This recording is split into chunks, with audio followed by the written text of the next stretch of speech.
Lockdown से पहले गीता के घर का नजारा कुछ ऐसा था कि रोहन ऑफिस जाता था और शिविन स्कूल। जिनके घर से जाने के बाद गीता काम खत्म करके बाकी समय आराम करती थी। लेकिन लॉकडाउन के बाद ऑफिस और स्कूल घर में ही खुल गए और इससे गीता का हाल वो तो आपको देखने में ही मजा आएगा। शिविन, ओ शिविन, महाराज उठने के लिए क्या 21 तोपों की सलामी लेंगे? अरे बिस्तर से बाहर निकल, ऑनलाइन क्लास स्टार्ट होने वाली है। अरे तुम भी हद करती हो, स्पीकर की तरह चिल्लाने की क्या जरूरत है? दिख नहीं रहा मेरी कॉन्फ्रेंस चल रही है। अब कैमरा और स्पीकर ऑन कर रहा हूं, मुझे कोई शोर नहीं चाहिए।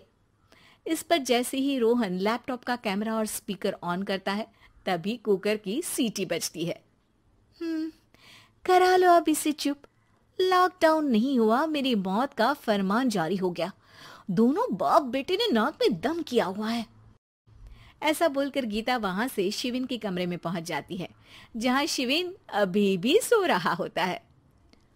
ओ आलसी, अब अगर 5 मिनट में नहीं उठाना तो आज तेरा गेम और यूट्यूब कैंसिल। माँ की बात सुनकर शिविन बिना 1 मिनट गंवाए उठ खड़ा होता है।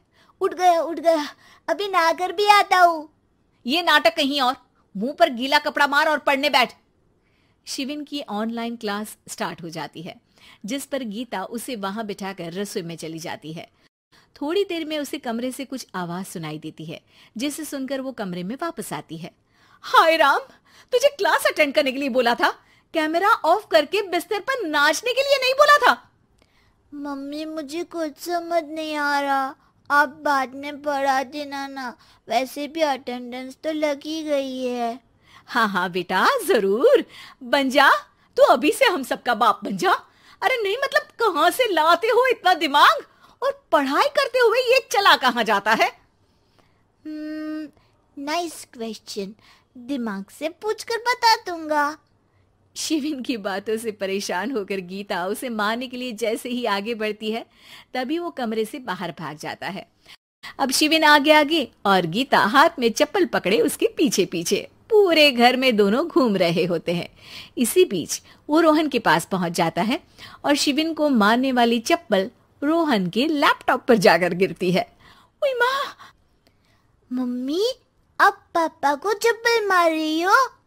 वो आज तक के रिपोर्टर, चुपचाप जाकर क्लास अटेंड कर ले, नहीं तो अगली तेरे पीछे लगेगी।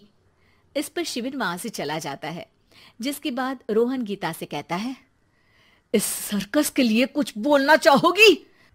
अरे क्या करूं, जब से तुम दोनों घर में रहने लगे हो, घर अपने आप ही सर्कस बन गया है और मैं तुम्हारी नौकर।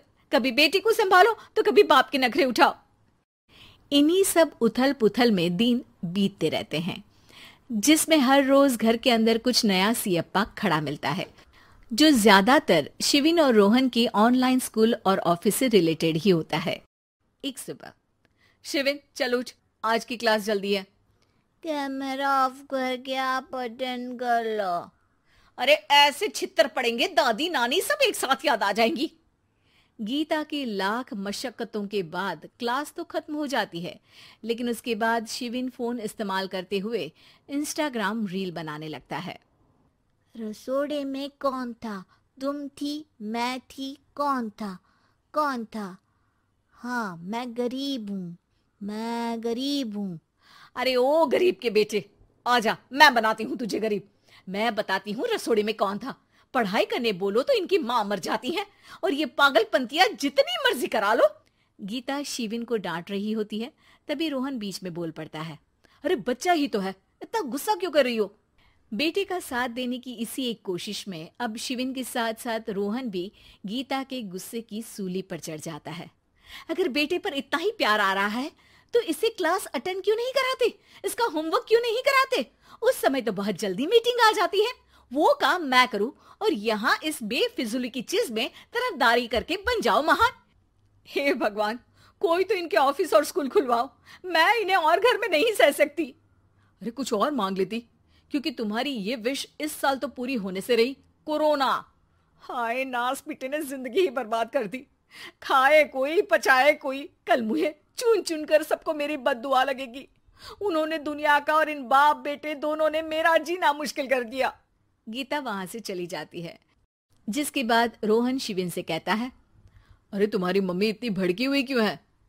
आपकी वजह से पूरा समय घर में रहते हो और उस पर कोई काम कराने की जगह बस ऑर्डर देते रहते हो। अच्छा बेटे, सारा इल्जाम मुझ पर? पूरा दिन तो वो तुम पर ही चिल्लाती है।